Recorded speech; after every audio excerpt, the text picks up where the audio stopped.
লালটু নামেই তার পরিচয়। ৮ ছানা হারানো মা কুকুর, সেই লালটু পেয়েছে নতুন 4 ছানা। চোখের সামনে ছানাগুলোর মরদেহ দেখে পাগল প্রায় ছিল কুকুরটি। বুধবার অন্য জায়গা থেকে 2টি ছানা এনে দেয় স্বেচ্ছাসেবীরা। পরদিন সকালে দেয়া হয় আরও 2টি। 4 ছানাকে পরম মমতায় বুকে আগলে রেখেছে লালটু।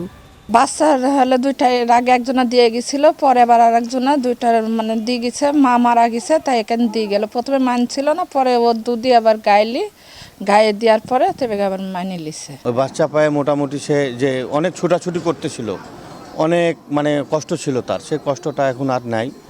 আর এই যে কাজটা আসলে অমানবিক হয়েছে খুব। জঘন্যভাবে হত্যা করছে 8টা বাচ্চা।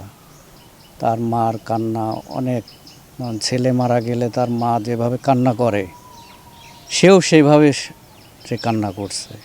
পশুপ্রেমীরা বলছেন দেশে বন্যপ্রাণীর হত্যার সংখ্যা বাড়ছে, আর যেভাবে 8 কুকুরছানাকে মারা হয়েছে তা কোনোভাবেই কাম্য নয়। বন্যপ্রাণী হত্যার বিচার নিশ্চিতের দাবি তাদের।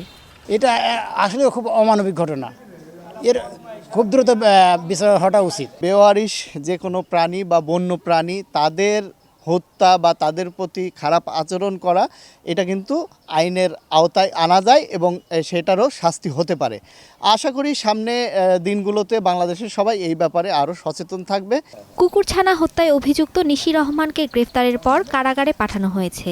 এ বিষয়ে আরও প্রয়োজনীয় ব্যবস্থা নেওয়া হবে বলে জানান ঈশ্বরদী উপজেলা নির্বাহী কর্মকর্তা। মা কুকুরটা যেহেতু তার বাচ্চা আছে, তার ফিডিং প্রবলেম হচ্ছে, সেক্ষেত্রে তার জন্য আমরা গতকালকে 2টা বাচ্চার ব্যবস্থা করেছি এবং আজকে সকালে শুনলাম যে 2টা বাচ্চা কেউ দিয়ে গেছে, যার ফলে এখন 4টা বাচ্চা পেয়েছে এবং সেই 4টা বাচ্চা কিন্তু অ্যাকসেপ্ট করে নিয়েছে। এর মাধ্যমে আমার ধারণা আস্তে আস্তে সুস্থ হয়ে যাবে এবং একটা মেডিকেল টিমও গঠন করা আছে। এটা প্রাণী সম্পদ দপ্তর এটা পর্যবেক্ষণ করছে। গেল সোমবার পুকুর থেকে বস্তাবন্দি অবস্থায় উদ্ধার করা হয় 8 কুকুরছানা।